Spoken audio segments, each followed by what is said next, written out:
greatest peacetime spy dramas in the nation's history reaches its climax as Julius Rosenberg and Mrs. Ethel Rosenberg, convicted of transmitting secrets to Russia, enter the federal building in New York to hear their... Toda vez que o canal posta vídeos com temas relacionados à pena de morte e apresenta algum aspecto negativo dela, há sempre uma série de comentários nos chamando de comunistas ou mesmo de esquerdopatas. Esses comentários mostram que muitas pessoas confundem regime econômico com sanção penal. O comunismo consiste num regime econômico que prevê um crescimento inicial do Estado que passa a controlar todos os meios de produção para, posteriormente, haver uma supressão do próprio Estado. Isso, obviamente, não tem nada a ver com punição de natureza penal. Criticar a pena de morte não equivale a ser comunista. Até mesmo porque o Estado que mais executa prisioneiros no mundo é a China. Esse vídeo vai trazer a polêmica execução de Julius Rosenberg e Ethel Greenglass Rosenberg, que ocorreu nos anos 50. Julius e Ethel foram acusados de entregar segredos que levaram a União Soviética a fabricar a sua bomba atômica. 5 секунд, 3 секунды, 2 секунды, 1 секунда. Acontece que muitos acusam o governo americano de ter levado à cadeira elétrica um casal contra o qual não existiam provas robustas. Essa suposta ausência de provas fez com que diversas pessoas no mundo pedissem a comutação da pena. Até mesmo o Papa Pio XII tentou interceder, mas ninguém teve sucesso e o casal morreu na cadeira elétrica em 19 de junho de 1953, deixando 2 filhos de 10 e 6 anos. Até hoje, não há prova contundente de que o casal teria entregue informações estratégicas que levaram a União Soviética à fabricação da bomba. O que se sabe com certeza é que Julius e Ethel eram comunistas e tiveram o azar de serem acusados durante a caça aos comunistas promovida pelo macartismo que ocorreu nos anos 50 nos Estados Unidos. Vamos então retornar ao finzinho da Segunda Guerra Mundial para entender a sequência de eventos que levaram à prisão, julgamento e morte do casal Rosenberg.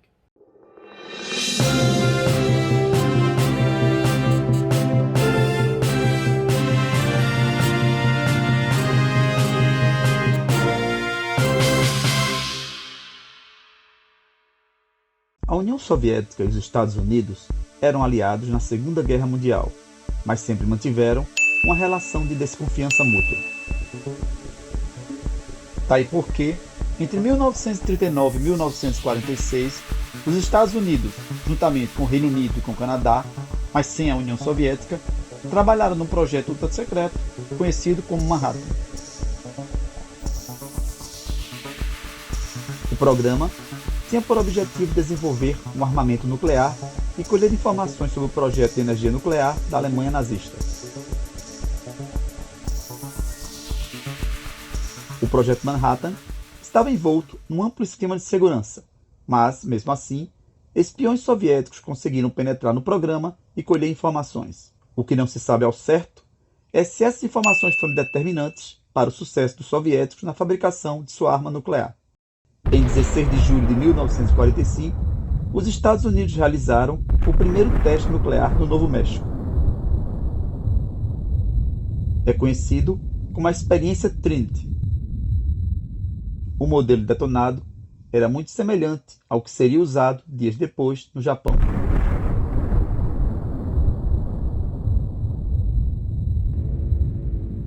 As explosões de Hiroshima e Nagasaki, nos dias 6 e 9 de agosto, levaram o Japão à rendição e à certeza de que as guerras nunca mais seriam as mesmas. Era o início da Guerra Fria e os soviéticos procuravam desesperadamente uma arma semelhante, pois estavam em terrível desvantagem frente aos Estados Unidos. Para a surpresa do mundo, em especial dos Estados Unidos, em 29 de agosto de 1949, a União Soviética realizou o seu primeiro teste com arma nuclear. Essa arma ficou conhecida como Joy-1. Os americanos, mesmo sabendo que os soviéticos estudavam essa bomba desde a Segunda Guerra Mundial, acreditavam que eles ainda estavam longe de alcançar a tecnologia necessária. Para a CIA e para o próprio presidente Truman, que havia tomado posse em 12 de abril de 1945, estava claro que espiões haviam transferido para a União Soviética segredos militares que a favoreceram a construção da bomba. A questão era saber como. Julius Rosenberg nasceu em Nova York em 12 de maio de 1918 em uma família de imigrantes judeus. Quando, nos anos 30, os Estados Unidos entraram em depressão econômica, Julius viu no comunismo a ponte para um novo mundo sem miséria e com total igualdade entre as pessoas. Tal utopia, que depois se mostrou totalmente dissociada da realidade, estava na cabeça de muitas pessoas no mundo, que não sabiam das atrocidades perpetradas pela União Soviética contra seu próprio povo. Formou-se em engenharia elétrica pela City College de Nova York em 1939 e em 1940 passou a trabalhar para o exército como técnico de radar.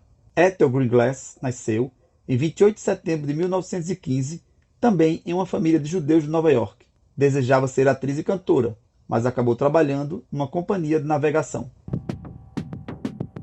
Julius passou a integrar a Liga Jovem Comunista, subindo rapidamente na hierarquia. Em 1936, conheceu Ethel numa manifestação do Partido Comunista, com quem se casaria 3 anos depois. Da união nasceram 2 filhos, Robert e Michael. Em 1942, Julius foi recrutado pela KGB pelo espião Semyon Semenov. Teve como chefe direto Alexander Feklisov, agente da KGB. Sob o comando de Feklisov, Rosenberg recrutou diversos americanos para trabalhar para a KGB, dentre eles Joel Barr, Alfred Sarant, William Pearl e Morton Sobel. Julius passou a fornecer milhares de documentos confidenciais a que tinha acesso em face do seu emprego. Enquanto Rosenberg recrutava novos espiões, o irmão de Ethel, David Greenglass, trabalhava como mecânico no Projeto Manhattan no Laboratório Nacional de Los Alamos, que foi onde foi desenvolvida a primeira bomba atômica dos Estados Unidos. Coube a Julius a missão de recrutá-lo. A partir daí, através de David, diversos documentos passaram a ser enviados para a União Soviética. De acordo com o próprio Feklisov, Rosenberg teria entregue desenhos feitos por Greenglass do que seriam parte do projeto da bomba. Acontece que o ex-espião vinha afirmando que esses desenhos não passavam de rabiscos infantis sem nenhum sentido e que nada ajudaram a inteligência soviética a descobrir o que estava sendo feito pelos militares nos Estados Unidos. A maioria dos historiadores que pesquisam o caso Rosenberg, concordam com a atual narrativa de Feklisov. Em fevereiro de 1950, foi preso o cientista britânico Klaus Fuchs. Fuchs havia participado do projeto nuclear americano e passara documentos para os soviéticos durante a guerra. Informou que conseguira tais documentos de uma pessoa que trabalhava no Projeto Manhattan. Não sabia o nome dele, mas apenas o da sua irmã. Foi fácil então para os agentes chegar a David Greenglass. Interrogado, Greenglass confessou haver entregue a Julius Rosenberg vários documentos secretos. Na manhã de 17 de julho de 1950, agentes do FBI bateram à porta do apartamento da família Rosenberg em Manhattan. Julius, então com 32 anos, foi preso, ainda com espuma de barbear no rosto. Com medo de ser condenado à morte, Greenglass fez um acordo de colaboração com a acusação em troca de uma pena reduzida e da liberdade da sua esposa, que também estava envolvida. Ele acabou sendo, praticamente, a única testemunha contundente contra os Rosenberg. Após no início negar qualquer participação da irmã, Greenglass, pressionado pelo FBI, acabou mudando o depoimento e acusando Ethel de ter transcrito documentos sigilosos para entregar à Rússia. Até hoje não há, entretanto, nenhuma evidência nesse sentido. Muitos anos depois, o próprio Greenglass confessou à imprensa que não sabia quem tinha efetuado as transcrições e que acusou a irmã para salvar a sua própria pele e a da sua esposa. O julgamento dos Rosenberg começou em 6 de março de 1951. O juiz foi Irving Kaufman, que muitas vezes se portou mais como um membro da acusação.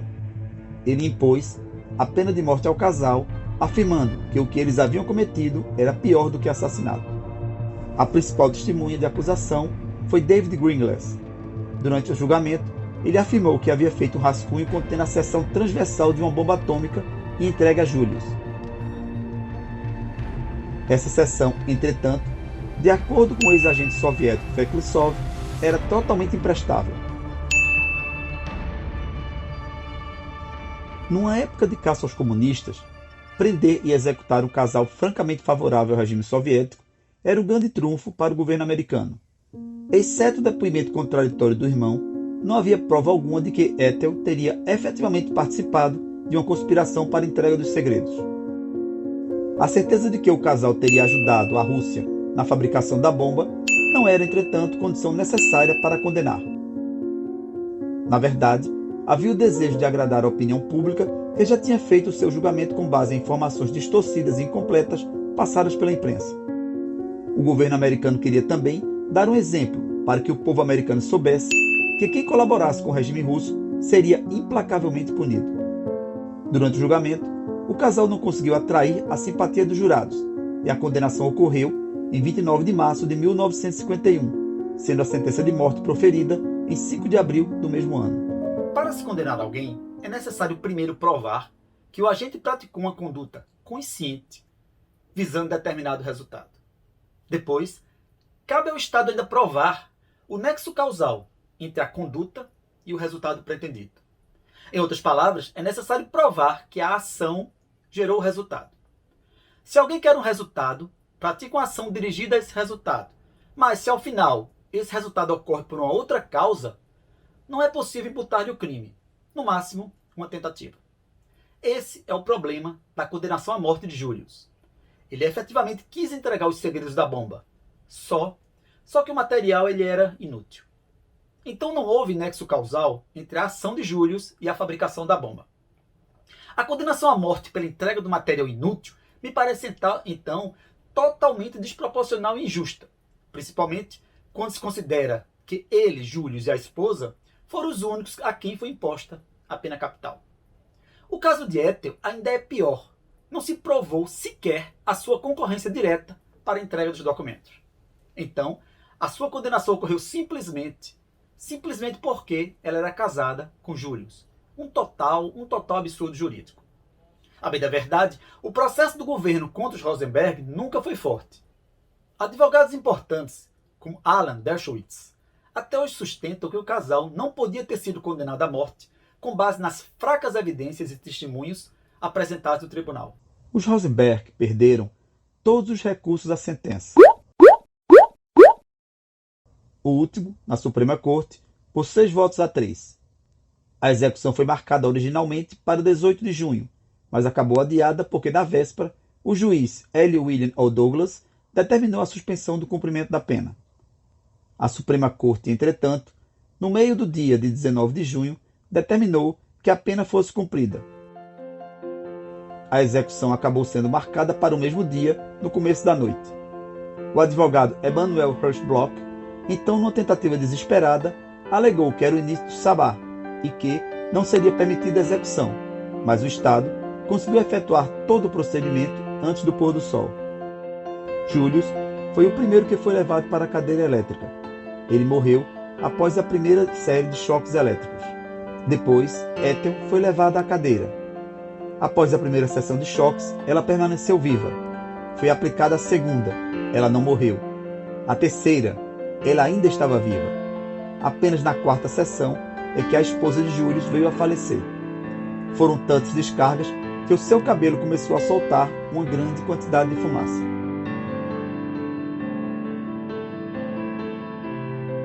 Julius tinha 35 anos de idade e Ethel 37. Os seus 2 filhos, que literalmente da noite para o dia ficaram órfãos, foram adotados. A prisão dos Rosenberg aconteceu em plena época de histeria anticomunista do macartismo nos Estados Unidos. Qualquer pessoa que alguma vez tivesse manifestado qualquer tipo de simpatia pelo regime soviético era considerada suspeita de traição. O irmão de Ethel, em 2001, desdisse o seu testemunho, alegando que não sabia quem teria digitado as informações levadas à União Soviética. Ressaltou que acusou a irmã para proteger a sua família, mas que ela era inocente. Ela sabia das atividades do marido, mas delas nunca tinha participado. Em 1989, Boris Brokovich, diretor da organização que desenvolveu a primeira bomba atômica soviética, disse que ela foi fabricada na base do processo de tentativas e erros e que os Rosenberg não tinham em nada contribuído. Ele disse literalmente: Vocês fizeram os Rosenberg sentarem na cadeira elétrica por nada. Não obtivemos nada dos Rosenberg. O grande problema da pena de morte, justamente, é a sua irreversibilidade. Fossem os Rosenberg condenados a uma outra pena, certamente hoje já estariam livres.